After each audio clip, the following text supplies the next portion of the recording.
Intellectually engaging to think outside the lines with conversation about the nation that never leaves you blind. Take a listen and pay attention. Here is where you find the educational, sensational meeting of the minds. Yeah, it's the meeting of the minds. Meeting of the minds. Thank you for tuning in to Meeting of the Minds, another episode. I am Selah V, and this is our Black Panther edition.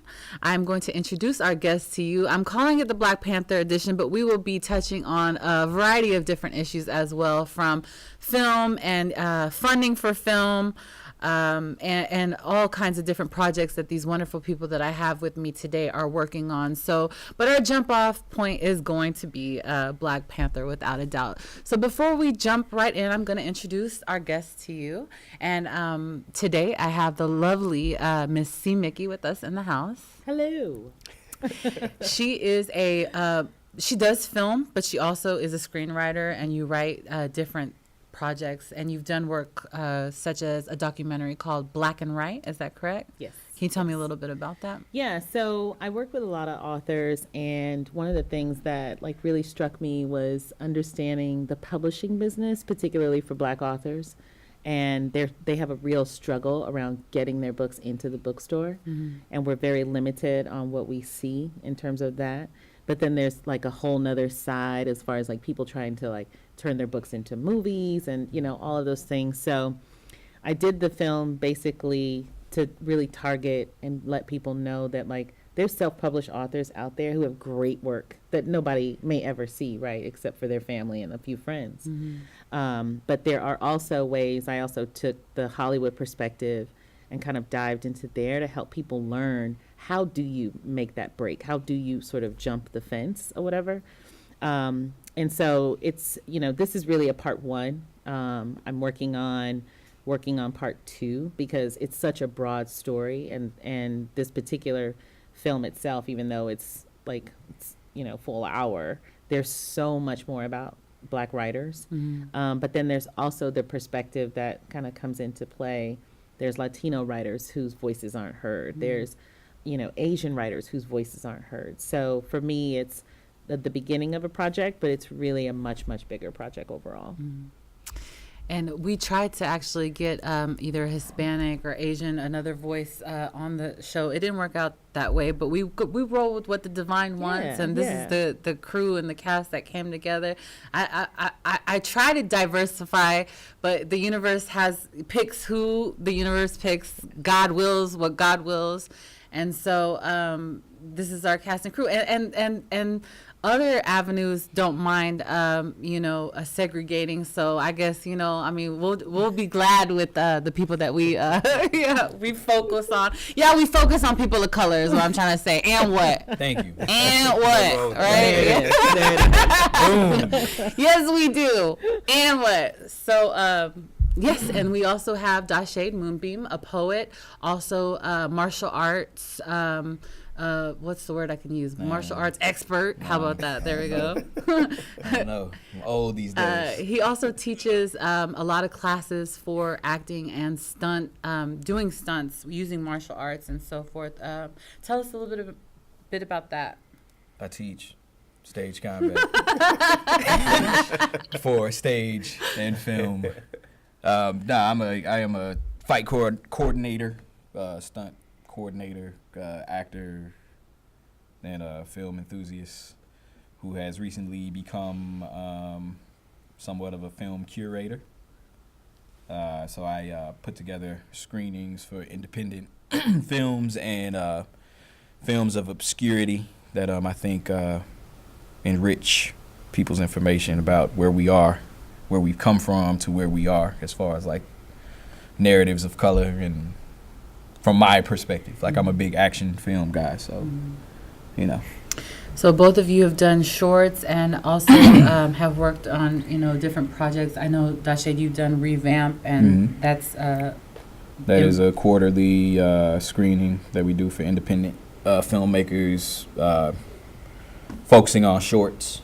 I think the longest we've had has been right at 25 minutes, mm-hmm. which was pretty long, but We do those at Alamo Draft House Village. It's usually a very niche. It's like action and stuff that's like around action, and the audience is pretty much built in. So we don't publicize it. You know, it's playing upon that, making a real safe space for us. So, yeah. Nice. We also have with us a very credited filmmaker with us in the house, Yaki. Hey. He is with us today, and sorry, we're taking minor breaks because the people on the show, along with myself, are very, very comical. So, okay. In the house, also, we have a very credited filmmaker with us. Yaki is in the house with us today. Hey. Yaki and I go to the same church, Agape Christian Ministries. Shout out to our home church. But beyond that, he has featured different films on HBO. I believe he had 2 on HBO, 1 on Showtime, something on BET as well. What were the names of those projects? So on Showtime, I had a film called Hope's War, which is about a soldier who returns home from the Iraq War, and he's suffering with PTSD. Mm-hmm. And then on HBO, I had a film called The Second Coming and another one called Dawn. Mm-hmm. Dawn is about a woman who returns home from prison and struggles to basically reacclimate to society after coming back home. And The Second Coming is about a father who returns home in an attempt to make an amends with his son. So that's beautiful. You're also a professor at UT, and you teach film there. Yeah, I am. I was a professor at UT Arlington for 8 years, and I literally just moved back to Austin in July, and so I'm teaching in RTF. I love it. So yeah, well, we're glad and I went to have film you school back. there too. So yeah. Well, we're glad to have you back in the city. So representing. So all right, let's jump right in from here. We definitely have some people that can. What did you say? That was my stomach growling. I was like, did y'all hear that? I'm sorry. as long as the Try mic to work doesn't on pick it that. up, you good. Okay. I mean, it was kind of loud. I just want to make sure people know it's the stomach, not Not the other other. parts. We Guys. didn't see a shift. Okay? I didn't It's shift. taking us so long to get this show started because we're all a mess. So, moving on here. So, let's start with you and what you're doing. So, Black Panther is coming out, and you were one of the first people. I think some other people tried to get in, but really the front runner of getting some screenings out there. I saw you. You really kind of was like, okay, this is what we're gonna do. What made you want to do that? The just representation in film in general. I mean, I don't think it's at this point. I don't think it's a surprise that this film is gonna shatter everything that they said it wasn't going to do.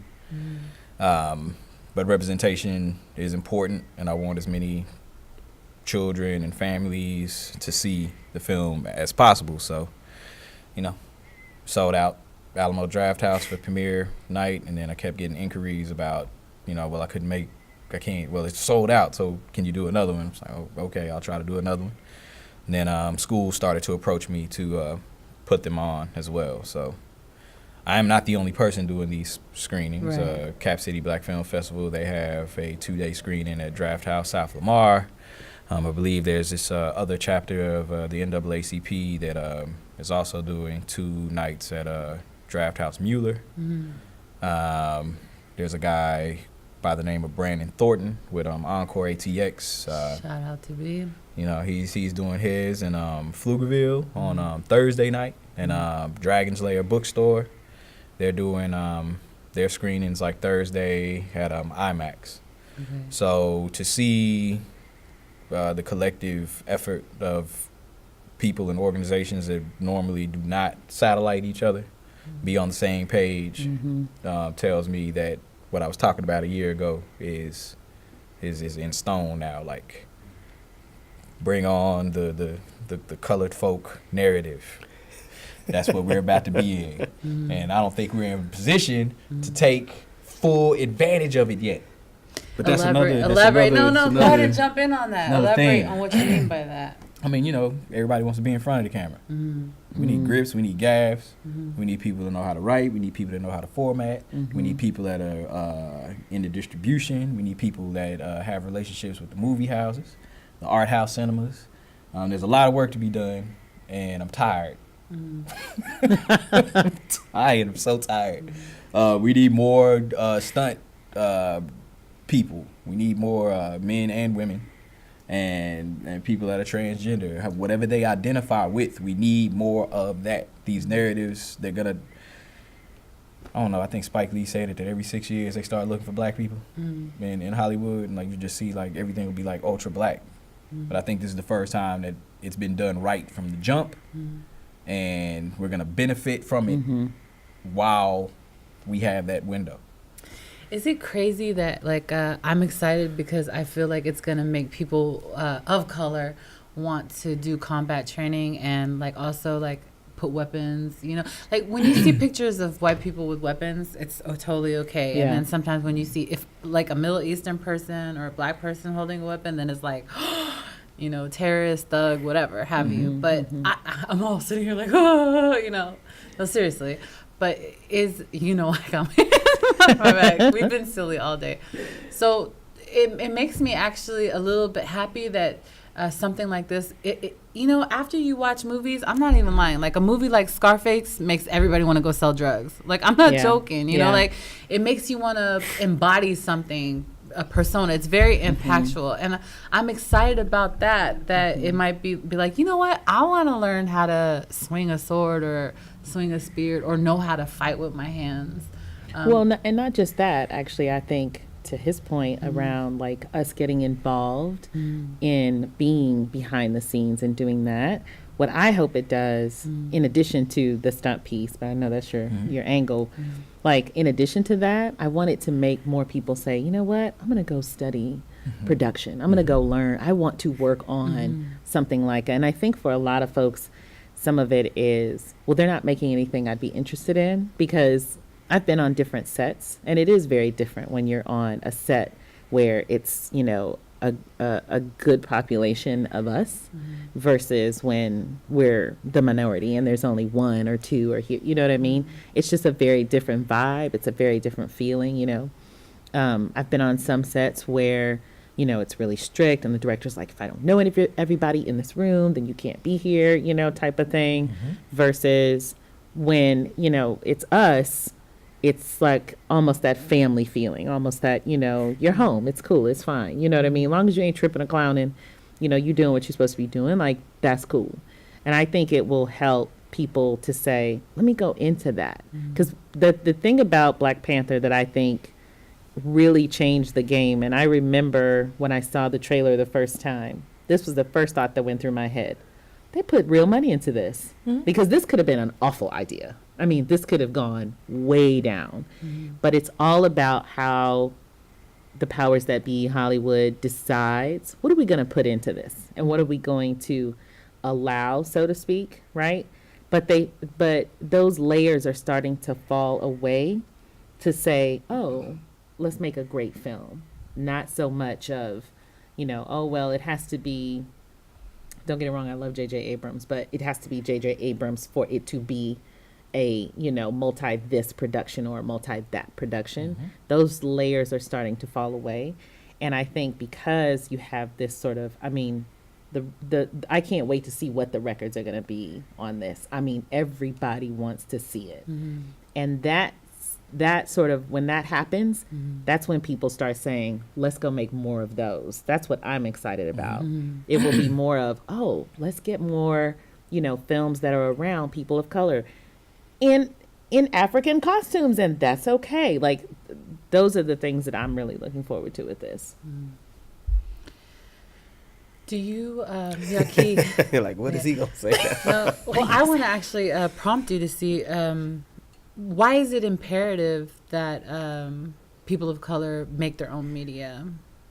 Well, I mean, to be honest with you, I think we have watched our images be tarnished and tainted for so many years because people who didn't understand us, people who didn't really want to give us any agency, people who were really, you know, hell bent on, in many ways, tarnishing our image, they're the ones who have controlled what you've seen of us for so long. You know, I think the thing about Black Panther that's beautiful is that, well, I mean, the money did come from white people. Let's just be honest. I mean, some black people came through, but I'll say this: to see us in that position on screen, to be empowered, to see, you know, us in African garb, to see us as the heroes, to see us as the ones who are going to go in and take the agency. I mean, it changes the game, I think, for so many people, because now it says, you know what, there's a possibility that I can make that kind of work.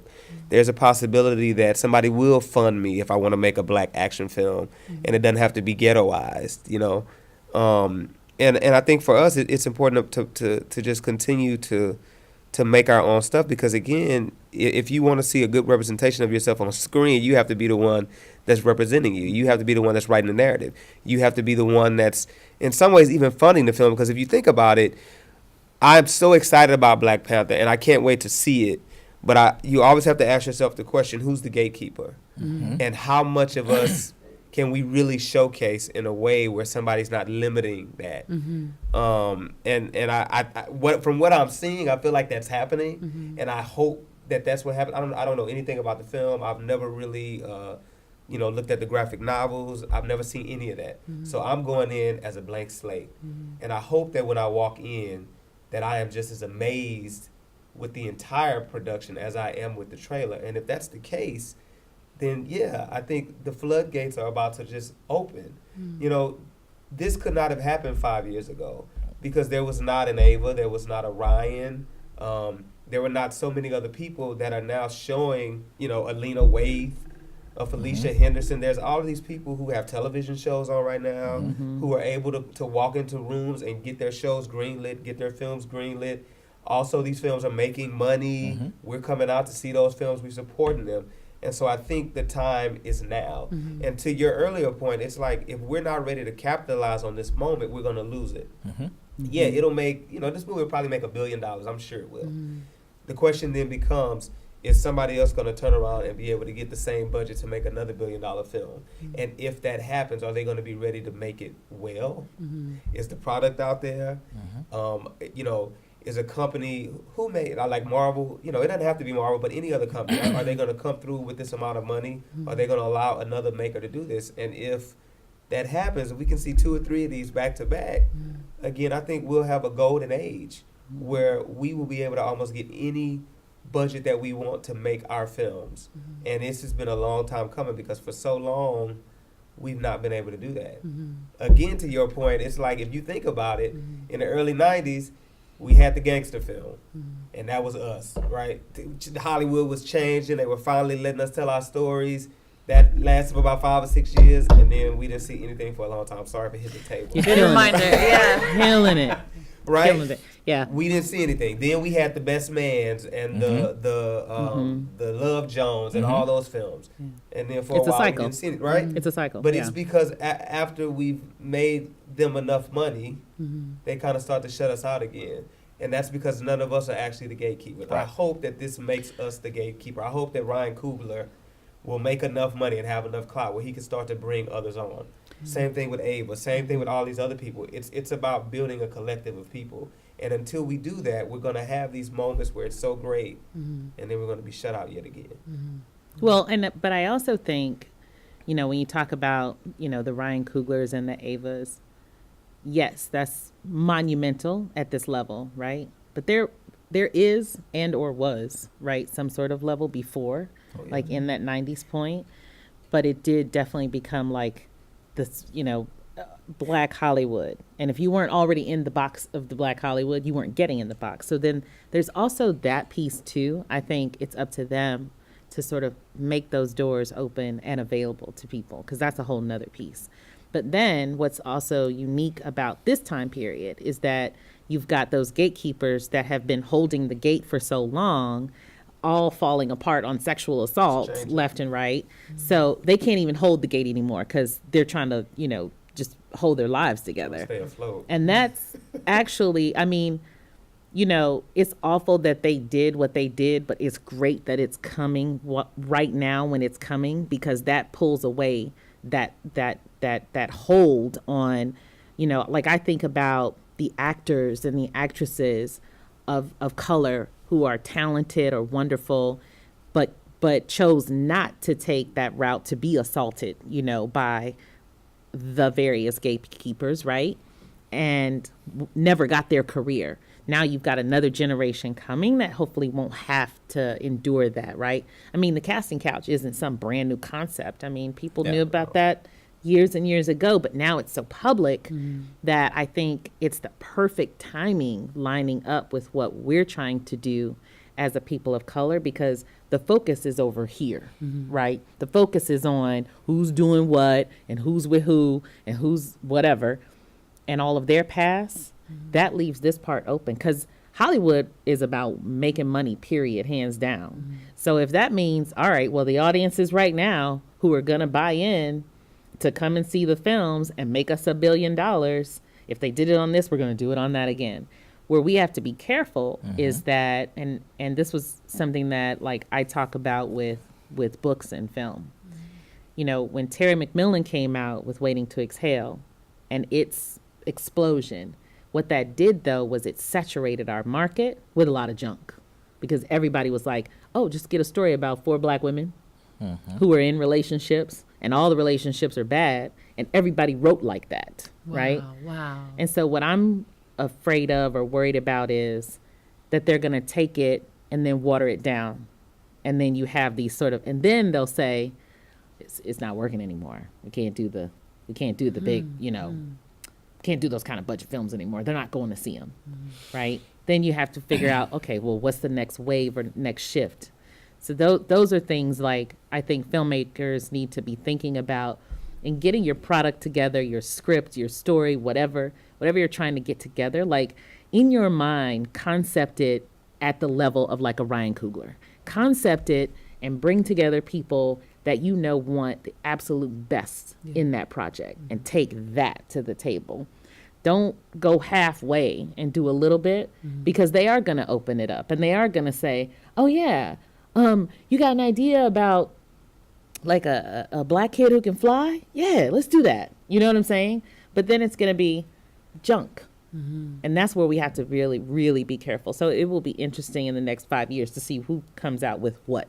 Well, and that's the thing. I think, you know, whenever something is successful, like you're saying, then they only want that thing from us. There are so many other people who have different perspectives and different stories. People of color, I'm talking about, who, if their stories aren't in alignment with the moment, those stories still don't get seen because of the gatekeepers. But the hope is that, again, we know Ryan, his first film was not an action film at all. So my hope is hit somebody like him, Ava, or whoever else, and I'm just naming them because they're the first people that pops in my head. But there are so many other people that I think right now who are coming up who have the ability to bring in more people of color, more creators of color to get their product out. And my hope is that we don't get caught up in the wave of just this one moment of just a big budget action film with black people, that we forget all of just the love stories that are out there and all the other stories just about family that have been pushed away for so long because they'll say, well, nobody wants to see those. Nobody's going to come and watch those films. Hopefully those creators have the opportunity now to come in with those stories, because I don't want to see another 5 Black Panthers, to be honest with you. I'm not an action film guy. I'm going to see it because it's a black film. I like seeing my black people in it. Honestly, I'm excited to see us being put on screen in a different way. But I don't want to see 10 of those. Because I know a lot of people who have other stories that need to be told, and I hope that they now have the opportunity to get those stories told because of the success of this film. Darcy, jump in. You know what I mean? But I mean, like, you just talk about, to everybody's point, hell yes. And remember that black movies, and I'd like to say, but I don't want to say it, but I'd like to say, because I haven't done the research on that, but black movies of color never lose money. We don't lose money. You know, we'll get the scrap budgets, like the $10 million. That's low budget. That's low balling. That's really, really low balling. Like $40 million. And we'll flip that and make 400 globally. But you talk about these tentpole movies that they put up, like I don't know, name any but other Marvel movies before Black Panther and after Blade. They'll spend like, $100 million on that. That's like we'll spend $100 million on that, and they'll make like $120 million. That, to me, that's operating in the red. You made $20 million. You spent 100, made 20. Or you gonna spend 10 and make 90. Which one? Wow. but they don't acknowledge it. It's not that they don't look at it like that. They continue to throw things at us like there's not a market for it. Well, we're the market. We go to there was, I'll never will forget, I was in Duncanville visiting my mother-in-law, and my wife, she was, in and out of the country doing Peace Corps. So I was up there for that. We decided to go see this movie, Savages. And we went to the Cinemark that was up there, and there was like a line outside and like kind of almost around the corner of the theater. I'm like, what are you? I didn't ask what they were looking at. Got into the theater, we got our tickets. It was line went right on into the theater, and then there was like a little barrier, like can't come past this point. And they were waiting for the next showing. And I just asked, I was like, hey, what y'all waiting for? And it was like, oh, we waiting for Medea Goes to Jail. And I was like, didn't that come out like a month ago? So we're still going to see that movie like that. And there's one thing that I don't care if Hollywood acknowledges that. We have to start acknowledging our power and recognizing the power of our spending, because we spend a lot on everything else but us. We continue to invest in us like we're investing in this movie. That's why I say it's not about next weekend. This is about making this the #1 movie 8 weeks out. So where it's like it's undeniable that if y'all don't listen to us, we will suffocate your market by not giving it air. We have that type of power, and it's a dangerous thing, but it's for them anyway. But it's on time. The gates are coming down. You can't tell us no anymore with the amount of technology that we have. There's a young filmmaker here. I can't remember the sister's name. I'm sorry if you're seeing this. I'm sorry, but I know your work. The We Are series that was picked up by Issa Rae's production company, and it's on there with webisodes. We don't necessarily have to exist on the silver screen anymore. We got screens in our pockets, Right. and to further back that up, I want to say it was Steven Soderbergh who just shot his whole feature on an iPhone like 10, and before that there was a movie Tangerine, which is about the transgender community in LA, and shot all on iPhones. And he said that from this moment forward, I don't want to use any type of production cameras. What does that say for Red? What does that say for Panavision? What does that say for these big, like you have to, in order to make this a blockbuster type film, you have to use these types of tools to do that. And he's saying that you don't have to use those anymore. And for him to say it, and for somebody like Issa, and for somebody like Ryan Coogler, and for somebody like Yaki, who has been doing that on shoestring budgets for probably since before the beginning of their career, like that's big for everybody.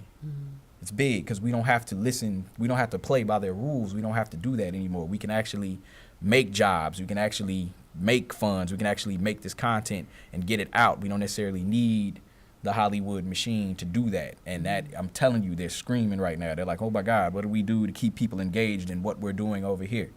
So yeah, we appreciate you for making Black Panther, but we see it. We see through what you're doing too.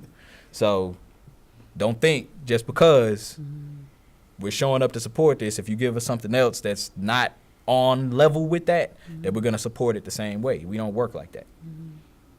That's not the definition of Black excellence. Yeah, no, you're absolutely right. I mean, I think again, like we have an opportunity right now to really capitalize on this, because like you're saying, we can make a movie with our phones. I made a movie with my phone. You can make a movie with almost no money at this point, and it can be a good product. And that's what we need. We need to make sure that when the light shines on us, because it's about to shine on us, that the products that we are creating are top notch. Yes. And that excellent. you cannot deny the power of those products. And that stuff is out there. I mean, I can't wait to see what's going to happen in the next year, because I know so many creators of color whose stories are so great, but they've just not been able to get into the door. They've not been able to have a conversation because nobody wants to see them, because they're saying nobody's going to come to the movies. This is not going to sell well internationally. We hear all that crap all over again every time we try to go sell a film. But now I feel like that product is going to be seen, and I just hope that there are other people out there who are waiting with a good product and who are going to be able to throw that stuff out there and say, you know what?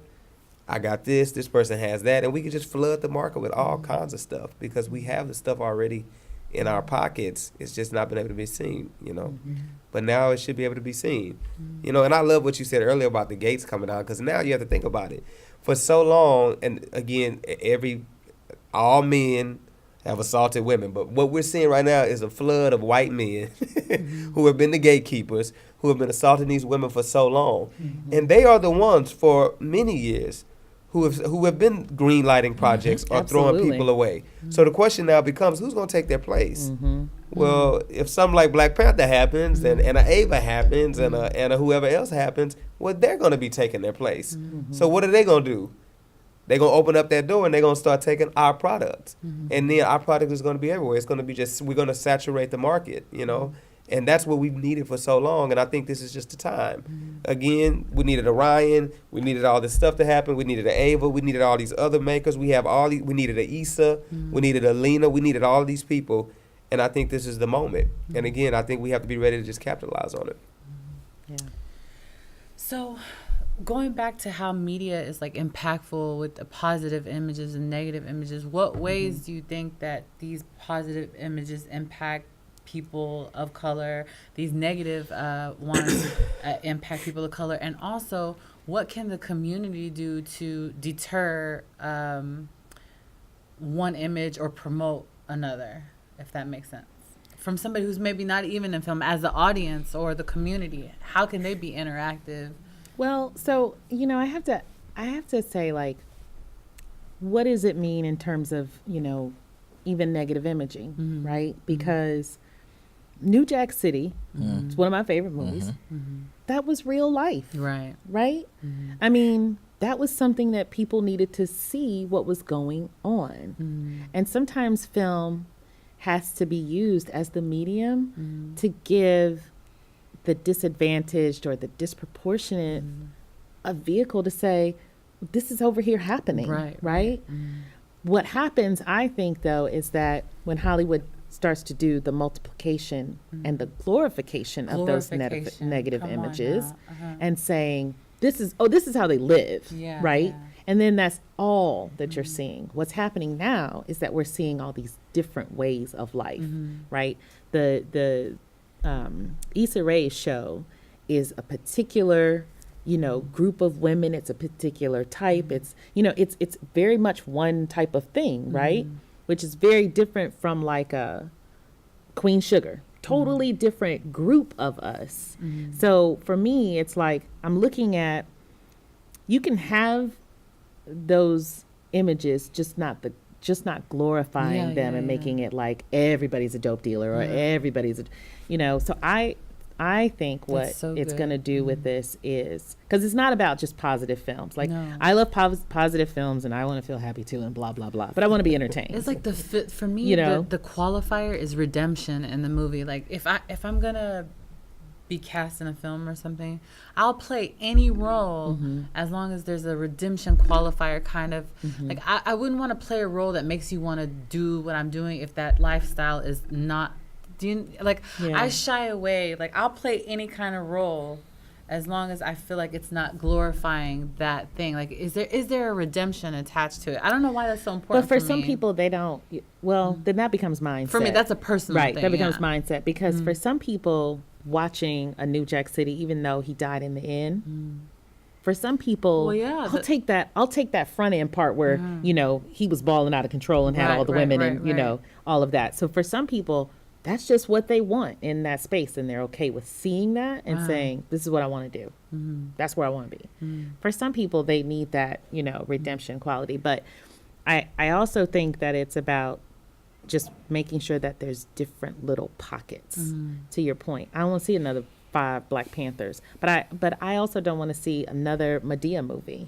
But I'm not the target audience for that either, right? But there is an audience. Clearly, if there's an 5 audience. Batmans, why don't we want 5 Panthers? Because 5 Batmans is whack. Because and this is fanboy coming out. It's like I don't need to every Batman movie, every single one of them. His dad and his mom die. We know already. From the comics to Michael Keaton to freaking Christian Bale. We know how you were created, Batman. We know. And that's why we don't need to see. It's because they tell the exact same story. Exact same like story. Spider-Man, they're telling the exact Uncle same Ben story. has been dead at least 20 times. And he always gets killed in the same way. It's always the same. But you know what's different? What I would like to see, if there are going to be 5 Black Panthers, think about it in that sense of James Bond. What was appealing about James Bond was that every single movie, he was in a different scenario and a different situation. Right. So I won't mind. Don't retell the same If story. don't retell the same story. Don't go rebooting. And they can't do that with Black Panther because Black Panther is not Bruce Wayne. Yes, they and he's can. Not, nah, And if they they might. if they stick to the story, that story is so rich and people just when they compare T'Challa to Bruce Wayne or Tony Stark, I'm just like the nerd. I'm just scratching my head. I'm like $500 trillion vibranium up under his feet. He's like, death is not the end, and that's really like for real. Like they are like, when they die, they go to another realm. They inherit all of the ancestors' information, and they're right there with the Panther God Bast. You can't sit up here and tell me that Bruce Wayne and Tony Stark have a planet, cause they don't. But guess who does? You making me excited. T'Challa. Right. Look, I'm like, Guess who does? okay, all right. There was a negative. I'm just saying that narrative is so rich that they There's don't more to the need to storyline. they don't need to have Yeah. a battle royale, which is what you're gonna see for the throne, because that's how Wakanda is set up. Anybody can challenge that's in the royal house. They can challenge the throne. So just because T'Challa is the son of the king does not mean he's going to be king when the king falls. He has to earn that right. And if he falls, then somebody else takes it. Are you telling me the movie though? Because hold on. I'm not No, really. this I'm is just like Because this is for every This is black. going right here. This is for every Panther. I'm sorry. This is for every Panther. Every Panther. Okay. T'Challa, he's just one of. This is for every one of them that has That's come the before main him. guy, right? Okay. Yes. I'm sorry. So I Slow mean, on this Yeah, he knows this like the but back of his after oh yeah. but after that happens, like, we won't see that portion of that narrative again. There's no need to see it. We don't have to relive Uncle Ben dying. We don't have to relive. Yes, but we don't have, to do and that. we've re-seen Uncle Ben die at least 3 times. But I think that But they. and I don't underestimate the gatekeepers, because I also think about it like this: while some of the bigger ones have fallen, don't think that there isn't a backup Most who definitely. was a part 2. I was a reserve. You know, right? Look, the backup might have been getting them out the way. Right. You know what I'm saying? So we've seen if they will do that with their own, and I don't know how much the Spider-Man's made, but I saw the first one, and I enjoyed it. I was like, oh, this is great, this is cute. Then I saw the Amazing Spider-Man, which I didn't realize was the same thing, but there's like this funky little tweet. It's like the girl, her name is different. Okay, but it was the exact same movie, and I was like, I just watched this. I know I just saw this. So I don't underestimate that they will do that, because they didn't have enough respect for the Amazing Spider-Man to give him a different story, to go Right. do something else. How do we know that they're not going to take Black Panther and just redo Because it? We will shut it down. That's why. I'm trying to tell We'll you, see. Hollywood is scared of us right now. I'm trying to tell you, they are really scared of us. Like, I'm seeing movements being made that even after like blatant racial disrespect in the past, and they still just like, okay, and then walked on and did their thing. Now people like, hey man, come on over here to the table. Let's talk a little bit. Let's listen. What do you We'll need? see. What do you We're need gonna from come us? back and do this again. Yeah. And we're Like going to talk 2 about years. this Yeah. again. 2 years. 2 years. We're going 2 to watch years. the whole They thing. already shooting Black Panther too. So Oh, they already Yeah, are. I'm just- Oh my god. 2 years we're going to watch this show, and then we're going to come back and we'll talk about it again, see where we are. okay, that's a bet. That's a bet. That is a bet. 2 years. Is there a Middle Eastern Marvel character? Yeah. Really? Miss Marvel. Miss Marvel? There's a Middle Eastern Miss Marvel. Does she wear a hijab? Yes. Really? Yes. And what are her like powers and super? Miss Marvel's power. I say I'm not familiar with Miss Marvel like that. Doggone it! I'm gonna go You just look gotta up do your Miss Marvel. research. I am. I'm gonna be about that life. I want to know because if there was, I was thinking, maybe we could come up with a superhero. She just fights with super killer words, like like spoken word. Nah, she ain't got it like that. She punches people. She punches through planets and stuff. She used her job. But that's the thing. There actually saying. are Fill the void. characters. Marvel and DC, I think they both actually, because comic books are so far back And you just had people who were just writing and doing those things, right? And everybody could put out a comic book. You know, it's thin, it's small, you need a great narrator, and you got a story. So there are all these characters that are created already. They're just tucked somewhere, right? And now it's a matter of pulling those characters out into the front and saying, oh, because, I mean, this isn't our first Black superhero. Nope. We've It is had not. we've had them before, but we didn't have the quality into this one that they've put. That's the difference. The money was not put into them, so it came off very like, well, we'll go see it. But How did y'all feel about Blade and Luke Cage? And So, well, no, those are two totally different things. Wesley Snipes single-handedly saved Marvel Studios. We're not going to say Marvel Cinematic Universe because Marvel Cinematic Universe didn't exist before 2007 with Iron Man. So I don't get angry when they continue to say that Black Panther is the first superhero in the Marvel Cinematic Universe. Technically, Yeah, but what about he's not. Spawn? Because Spawn's not in the Marvel Cinematic Universe. Oh, you're just talking about Marvel. I'm talking about Marvel. Oh, okay, sorry. Because when you say Black superhero, I mean, we can go back before that. There was like we had Meteor Man, we had Blank Man, we had I don't know if I'm counting Blank Man. I mean, I like it, but Leonard. I don't know if I'm Six. going all the way to Blank Man. Yeah. We've had some. But What I'm was just the saying. one with the man? Remember the one with the man? He was like from outer space. You talking about It Hancock, was like way in the 70s. Nah. No, it was like a 80s movie. Mantis? Oh no, you talking Nah. about Brother from Another Planet? Brother from Another Planet. That's your first Black superhero. Nah, there were superheroes before him. See, that's one superhero movie I know, right? Some of these other ones I don't. Yeah. But It's not my narratives are genre. important. Narratives are important, but and I mean it's important for us to see ourselves on screen. Representation is important, but you know we talk about you know the entertainment value and what we dig as far as like entertainment. But then there's the stuff that's educational, right. and it needs to be as paramount in like making sure that those type of projects are being exposed and getting the information. My brother Yaki Smith is doing a documentary on Human a subject that's very close to my heart. Narrative. Narrative. Do it. Go. You hit it. But I want to say something too. Please. You know, when we start talking about positive and negative, I think a lot of it has to do with who's telling the story too. Because you know, Boys in the Hood could be told by someone that is not Black, and it would be an entirely different narrative. Yeah. Because it would not give the humanity, it would not give the agency, it would not really allow those characters to finally tell their stories from their perspective. Right, You know, right. it'll always be somebody on the outside looking at them, judging them. Right. And sometimes, you know, I hate those films because what it does also is it makes us too sanctimonious almost. It's like we're good and bad, right? We're complicated. Right. And usually when somebody who is white is making a film about us, they always put us in those weird categories. We never Right. get to live in that gray area. Yes. And so I think it's a matter of making sure that, again, those stories, because I mean, a lot of my stories, I don't know if they're necessarily, quote unquote, positive from certain people's point of view, but for me, they're very positive. Yeah, because they they're telling impact real community stories. and change People things. are impacted by them. That's People right. see themselves on screen for the first time. That's right. They become mirrors to us where we can actually see ourselves, right. and we can look at the choices that we've made and figure out ways to sort of change those choices that we've made. Yeah. But I think if other people were making those films, they would not have the same power Right. because they're coming from an outsider's perspective, not from someone who has actually lived the story that I'm telling. To the point of my sex trafficking story, you know, it's been a long time coming. I've been trying to get this film made for about 5 years now, and nobody wants to touch it.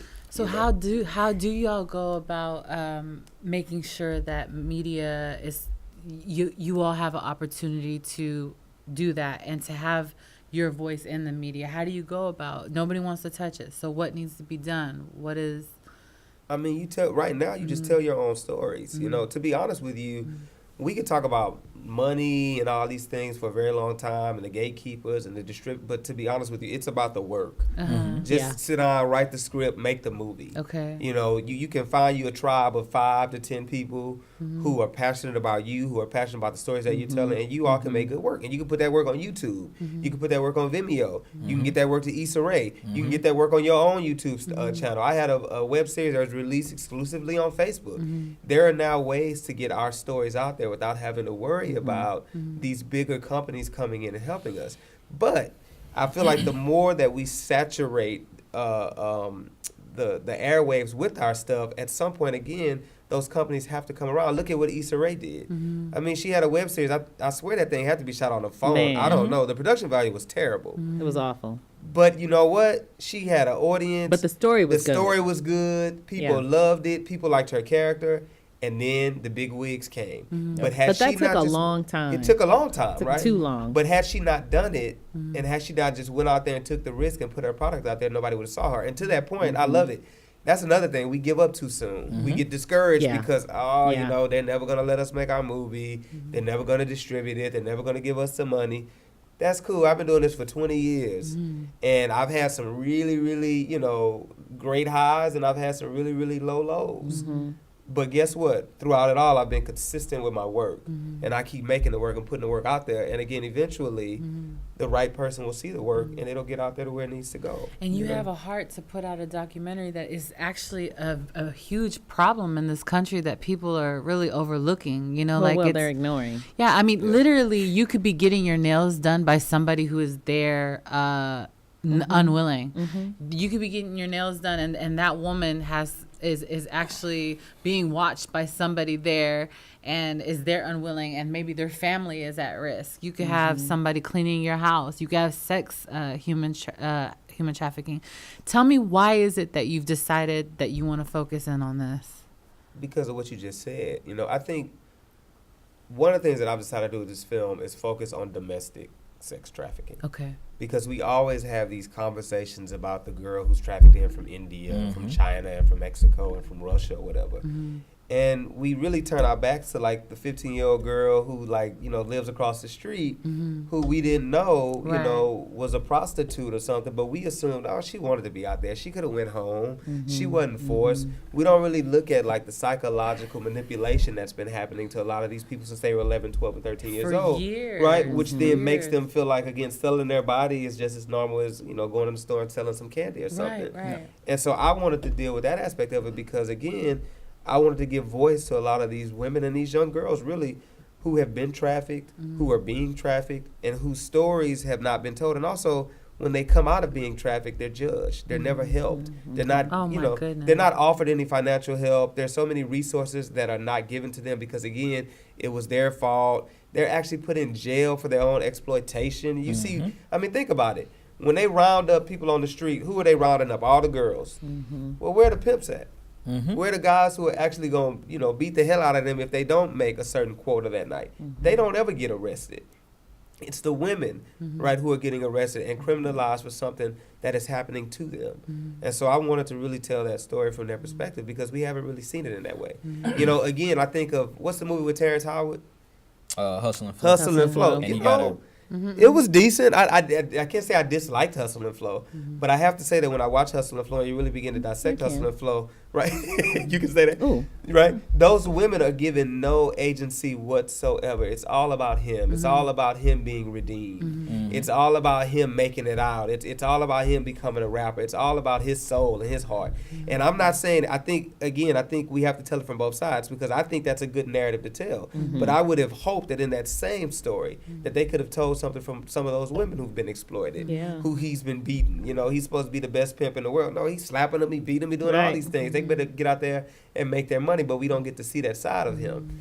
You know, and so I think it's tragic that, again, we've not had an opportunity to see that. There's a great documentary called Very Young Girls. There's a lady, her first name is Rachel, I can't think of her last name, but she has an organization in New York. And what she does is she goes out on the streets and she saves these girls. She has a safe house for them. She brings them in. She feeds them. She clothes them. She literally dresses them out of her closet. And in that documentary, one of the things that struck me was after she'd saved one girl, you saw the girl in the back kind of texting, and she's cowering, and you're like, what is she doing? Well, she's talking to her pimp.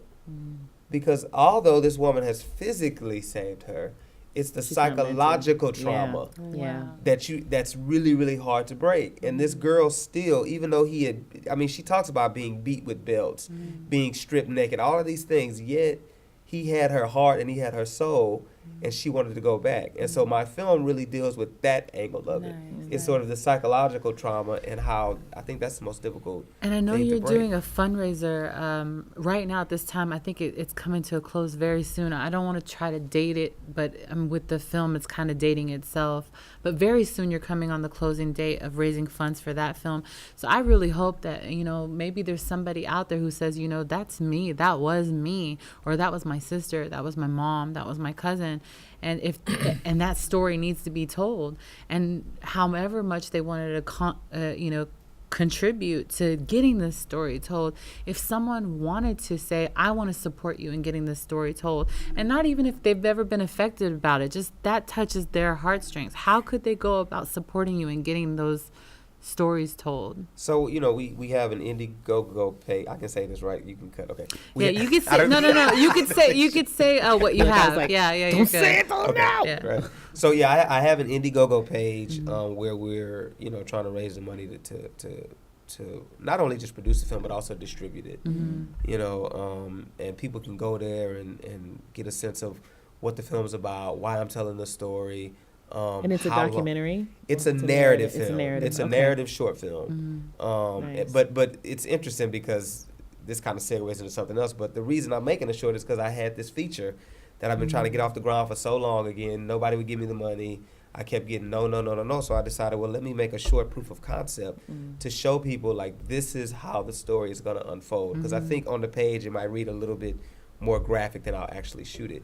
So the whole point of making the film is to show investors that, I can make it happen without it being so graphic, and it can be a beautiful story. Yeah. It doesn't, it's going to get rough. Yeah, she's going to endure some things, but ultimately on the other side, she's going to survive it. Yeah. Well, it's just like, when you talk about like the character is going to endure some things and stuff like that. I mean, there's all types of stories that have been done where you're seeing characters endure things or go through things, right? And that's okay, but for some reason it does feel like if we're trying to tell that story, that it's like, oh, well, I don't know if we want to make that kind of thing, right? But also, I think that is such a huge topic because what I don't like is that I see it on the media, and it always comes in like a little blip. Like I remember, and I don't know how long ago it was, but it was here in Austin, and they were talking, there was a bust of some kind on Runberg, and it was like 100 kids or something, or 50 kids or something. It was some big thing. Do you remember this? Does anybody, y'all know what I'm talking about? No? There was like a big thing a few years ago, and it was, they talked about it like they were talking about the weather, and now we're going to move on to something else. And I just couldn't believe, and I was like, wait, these are, did they say kids? Did they say people? And I went and I looked the story up because I was like, so what happens now? You know what I mean? And so I'm glad that I definitely want to look into that and look into supporting you for that, because I'm like, I think about those people, those lives, those young girls right now, they're going to become adults and they're going to assimilate into our society. But that brokenness that comes with that, it always comes. And then the next thing you know, people are putting themselves back into these situations, or they become a part of the situations, you know what I mean? Because they don't know anymore. And it's so much deeper. That's such a deep, what a beautiful concept that it would be if people just started to, instead of waiting for some bigwig to give you money to do something, that the community would begin to put money towards some idea going forward. What were you going to say? No, and it's kind of to that point.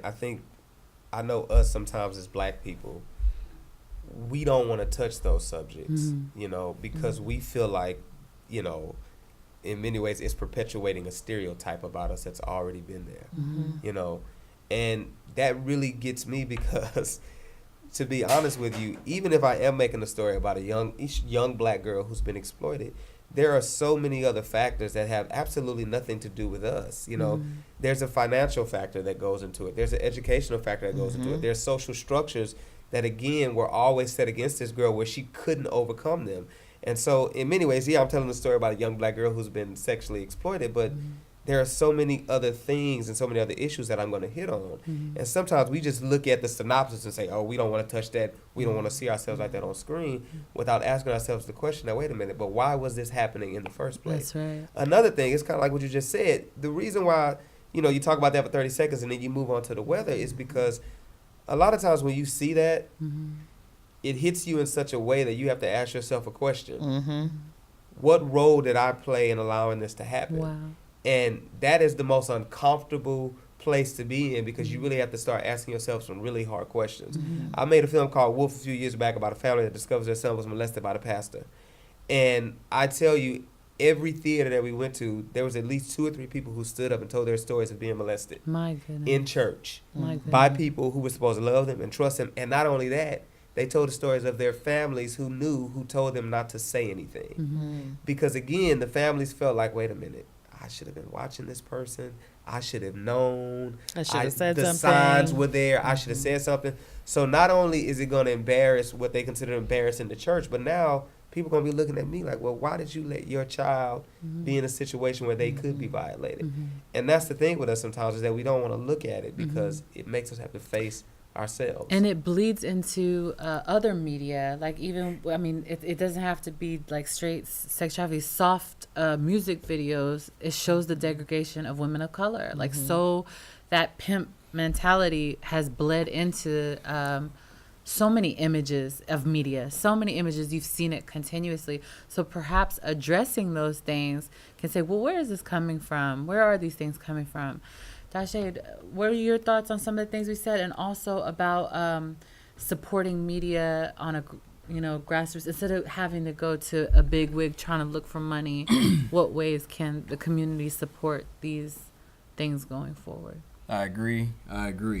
How you can support.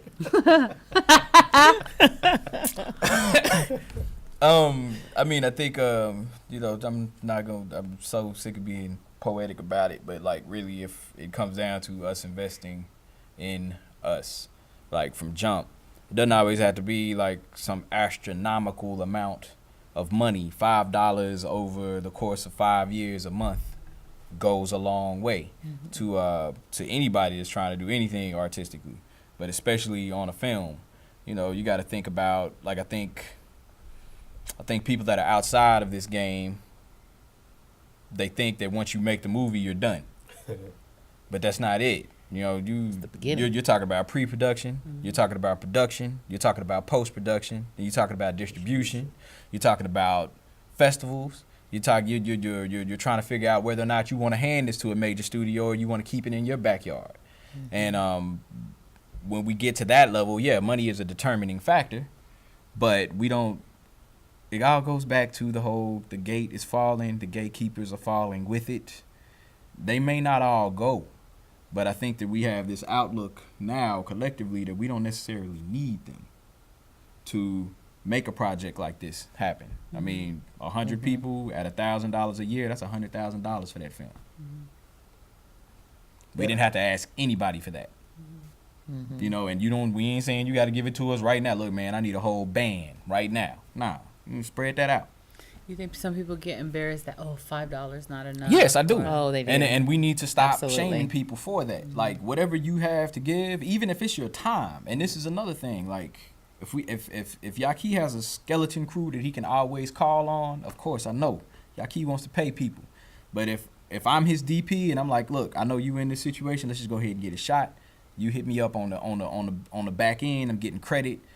Like, all of that goes a long way. Some stuff is more valuable than the monetary. You know what I'm saying? So I would much rather work with people that want to work towards making that happen. Well, that goes to having the right team. Yeah. Right? You got to have the people in place who are willing to do that and make that sacrifice for the sake of, they got to love what you're doing. Yeah. Right? They got to be involved.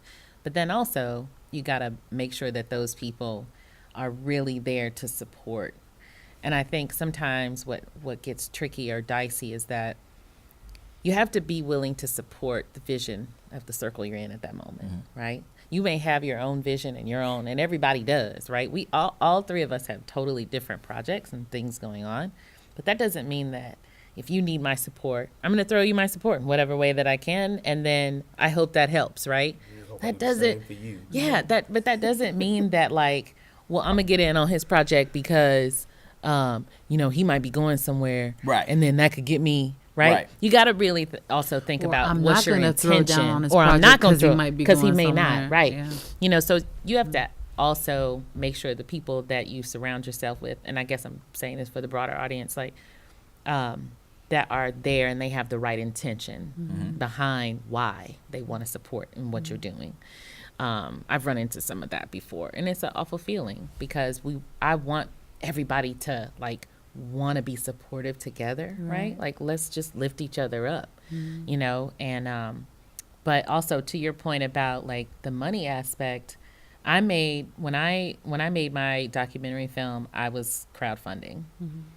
I was more happy about the people who gave the $5 than I was about people who gave $200. Because and thank you everyone, but thanks. I thank everyone, but the people who gave $200, like I knew you had that, right? I already knew you had the ability to do that. The people who gave $5, I knew that came from this is the best I can do, but I believe in you and I want to support you. Those are the most valuable people to me. So I would encourage people. And I think sometimes people have expectations. They'll be like, oh, she might be expecting me to give $50. No, I'm expecting you to give $5. Like that really is my expectation. Yeah. Because 5 times 5, you know what I'm saying? Yeah. So like for people who are y'all the most, like what demographic do you think supports your work to get it done the most? Honest, I mean, really, like, is it the community of color? Is it white people? Is it who helps you get it done? I want to know. For me, I think it's been a combination, honestly, of everyone. I mean, I can look at my Indiegogo page right now, and I see, I can't say who it is, but I see 2 producers of major television shows right now who have given to me. And then again, I see people who I know, like you said, giving that $5, it was a struggle. And they run the gamut. As far as race is concerned, some white, some Hispanic, some black. It's just everything. Because I mean, for me, one of the things I do is I'm sending out email. Listen, I'm sure you did the same thing. I'm texting everybody. Everybody. I know I haven't talked to you in 3 years. But please, I need $5. $1, right?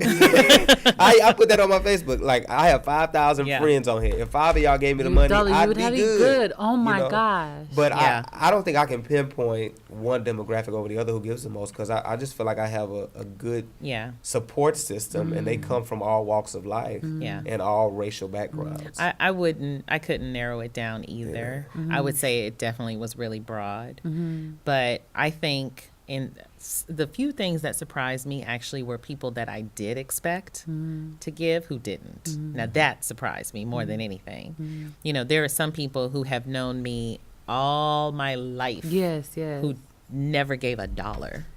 And then there were people who surprised me who like, I don't even know you that well, who gave $400. Like, I barely know you. You know what I mean? Like, we've enjoyed great conversation or we've had drinks or something, but that's cool.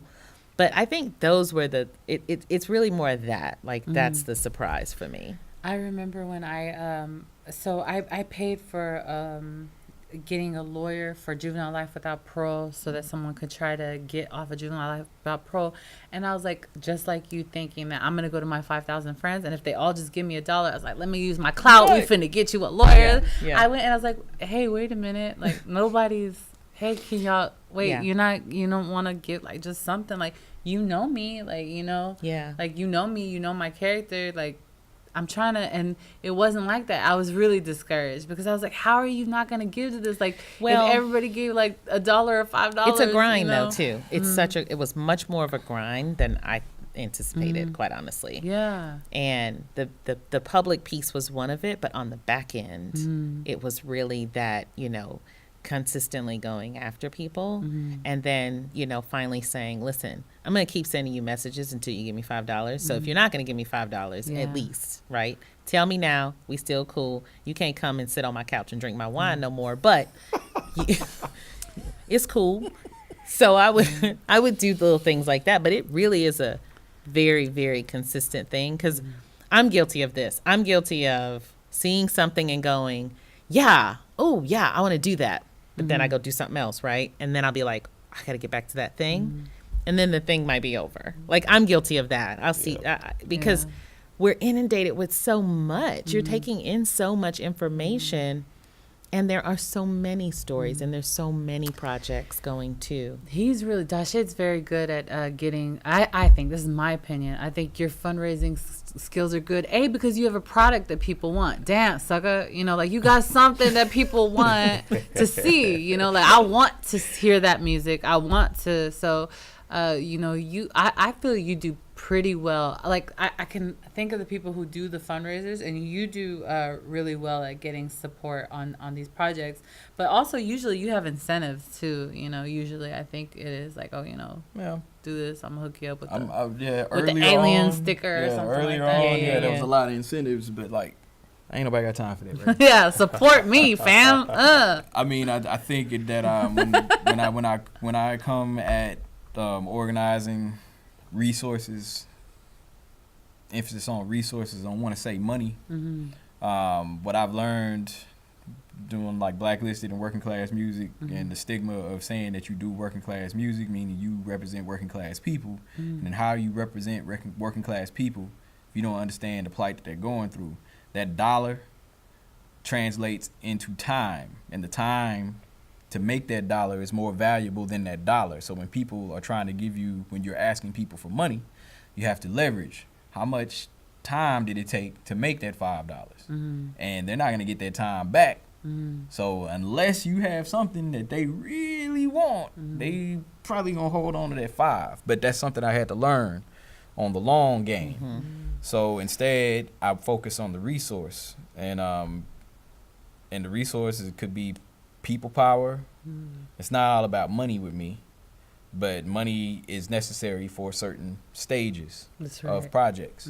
And I can't tell you, I don't have a formula for that. Like, I think people just see me over here like, oh, look, I'm in the desert and I'm dragging in the sand. Y'all just let me lay here baking in the sun because somebody throw me a blanket or some water, and then that next thing you know, I got $1,000 in water.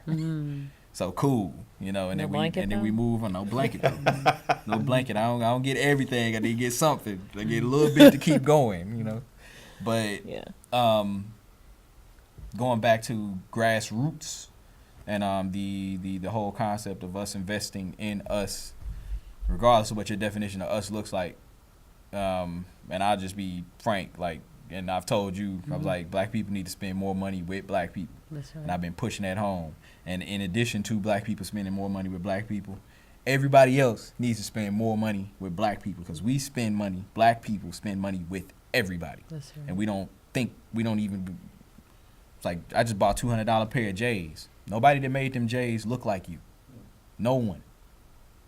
So you got brother and sister down the street that makes their own jewelry, makes their own clothing, and you're like, but they like right there next to you, so you have to support that.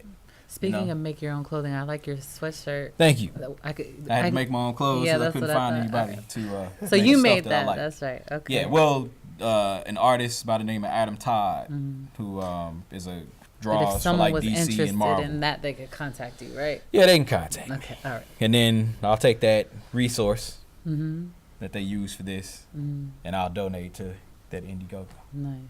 But continue out on your thought, though. I just wanted to name drop on the sweatshirt. Like the longer, the shorter way around all of that is, I think that we need to put more time into building our demographics. How long does the dollar stay in the black community? Not long. It doesn't stay at right. I mean, not long. I think it turns over like what, twice? Yeah. 6 if hours. that. Yeah. And then out. And it's interesting you said it, because it takes me back to something you said about we've needed the gatekeepers. And I'm going to be honest with you. I don't think we've ever needed the gatekeepers. Because we have not supported one another, we needed the gatekeepers. Because there have been people in our community for years who could have supported, and I don't mean just filmmakers, I mean artists, I mean singers, I mean, we could have done so much, but we decided to take our money elsewhere. We decided to, well, why they doing it and why it ain't me? And I mean, we come with sometimes a lot of extra, not realizing that if we could just get behind this person right now for this moment, that person will ultimately be able to come back and help so many other people. That's right. And that's our problem, is sometimes we're not pulling one another up, and we have to get out of that. It goes back to capitalizing on this moment. I think a big thing with capitalizing on this moment, yes, I'm glad that this movie's gonna make $1 billion. I am. But really capitalizing on this moment is not just going to see Black Panther. It's now seeing Black Panther and saying, wow, wait a minute, we got some real talent here. Let me think about this. You know what? I have an extra $2,000 or whatever. I'm going to find me an artist, a filmmaker, or this or that, and I'm going to get behind them and support them because I want to push them the same way that this company pushed Ryan. And before you know it, we're going to have 30 or 40 other people being pushed, not by a big company like Marvel, by the person next door who always had the money in the first place, but they never put it anywhere. They were spending it elsewhere. You know, we say things like and I hear you about the $5, but we don't say that when we go to the store and get our like beer on the weekend or get our pack of cigarettes. Just sacrifice those 2 tall boys this week and give a brother that $5. Most definitely. And you'll be good after that. You know what I mean? And we have to think. The couch manages to give you $5 more to get that I tall always boy think anyway. about that. I'm like, okay, you know, this week it's gonna be hard to get that, but you know, I'm probably gonna go down the street and get a hamburger. You gonna get it anyway. I'm gonna spend that $5 somewhere. When has your last ever really been your last? It's never gonna be your last until you die. This is my last. No, you're lying. Give it to your brother. I'm gonna say this too. Sometimes, and I have given my last, because I believe this. I believe that we have to support one another with our last sometime, because nobody else is gonna do for us what we can do for ourselves. That's right. And until we do it for ourselves, we're going to keep having doors slammed in our face. But you know what? Can I say this too? 2 minutes. Please. Yeah, just a heads up. Go ahead. Okay. This might throw a monkey wrench in that. But, so there's this flip side of all of this stuff, right? Like, I love everything you said around. Here's a person, get behind them, push what they're doing. But in some cases, what ends up happening is that person that you're pushing and you're behind, then their head swells. And then they forget all about it's okay. It's all still the people that helped them. It's still better than somebody else's head swelling that ain't got nothing to do with bettering you. Well, I'm saying that, though, from the perspective of thinking about there are a lot of people already in Hollywood who have a lot of power and have a lot of clout and could have been done this. Yeah. Before that could already get beyond the gate. You know what I'm saying? But now they don't want to mess up. But they haven't done it. Well, and why haven't they done it? That's why like haven't a whole other Pandora's because they're playing box. within they're playing within the confines of the gate. Rule. We're on we the don't outside lose of the our gate. They're spot playing now. within the gate. We don't want to lose our spot in the gate. You're so, right. Okay. There can only be Man, a few why of you us do in that? here, because if we That's not a get monkey everybody in. No, it's not a monkey wrench. It's a place that I want to like dig deeper now. We got bring 1 minute and everybody 50 in, seconds. You're gonna start canceling some people out, and that's how good. people think, you know. And we got to stop thinking that way. You know Got what? to. I'm bringing everybody in. Like Whatever. I love Spike. Okay. Oh. There was a time where everybody would say, you know, you could just walk down the street and say, you know, Spike, I want to be in your movie, and he'd be like, come on, right? It was this group effort, everybody, right? Then there was a point, and you'd be like, hey, Spike, and scene. Well, doggone it. Well, Yaki's not gonna be that alone. person. 58 seconds See, left. Mickey's not gonna be that person, and I'm definitely not gonna be that person because I have too many people I have to be held accountable for. So y'all, I'm psycho, and I would say still support him if they're that person because. But we need Spike to come back. Yes. Not just Spike either. And I love Spike. Okay. Uh-huh. Not just him. I'm not saying that, but I'm saying there's a period. It's like, is it better for What somebody happens? that kind of still does good in your community to have a big head, or somebody who is antithesis to your community having a big head? Well, but see, if they're not coming back, they're really not doing I it good in know, your community. 2 minutes. I hear what you're saying. 'Cause I need you're him right. to come back. 30 seconds. Yeah. It's a lot of people that have to come back. And Damn, Yeah, this is- it's a lot of people. It's not just Spike. It's a This lot is- of people that need to come back. and get us. But also we can't. Let me just say this. Go yes, for it. but we also cannot put that pressure on those people because Nope. again, we also That's why we all sitting here doing what we doing now. We also have the ability to push people as well, Right. and I think we have to just think about it in that respect. That hopefully, if I push this person, hopefully that's the person that's going to come back. Yeah. And oh, don't wait on hopefully. anybody anyway. Yeah. Real Yeah, talk. but some people wait don't on want, like, anybody. I don't want him to get up and leave me behind. That's a whole nother That's a whole issue. nother That's a whole nother panel. We got Yep. time I'm for back for that one. I am so sorry. We'll be back. We'll be back for that one. I am so sorry that I have to end such dynamic minds and close the show out. I want to do one last plug before we sign out.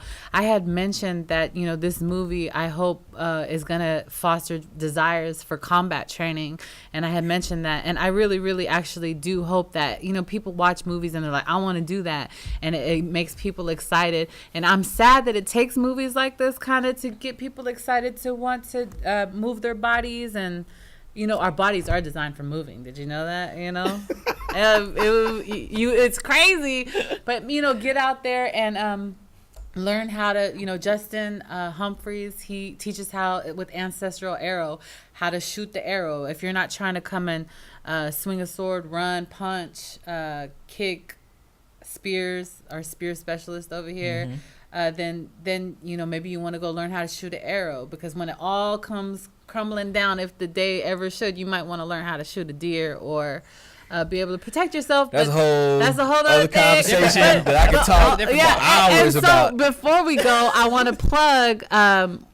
I know that we train Tuesdays and Thursdays African and Middle Eastern martial arts. African warrior arts with Demond Stith. You got that right. And go ahead and plug a couple other avenues that they could go through if they wanted Ancestral to. Arrow with Justin Humphrey, That's Cry right. Havoc, action choreography with myself and John Sadberry. That's right. And you can Google all of this and support everything that the 4 people at this table are talking about. Yeah. And you should go see Black Panther at a private screening with one of the many organizations that are doing it next week. And let's make it number one 8 weeks out. They can go to your page and look for the Eventbrite if they wanted to find that last screening that's still available. Correct. Okay, awesome. And I don't go to early screenings or anything, but I want to be in the theater full of black people. I know when, that's when right. when that right. movie opens up. I can't wait.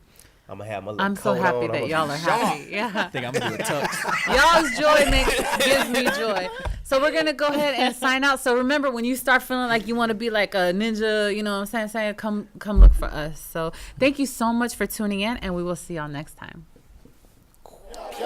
Intellectually engaging to think outside the lines with conversation about the nation that never leaves you blind. Take a listen and pay attention. Here is where you find the educational, sensational meeting of the minds. Yeah, it's the meeting of the minds. Meeting of the minds.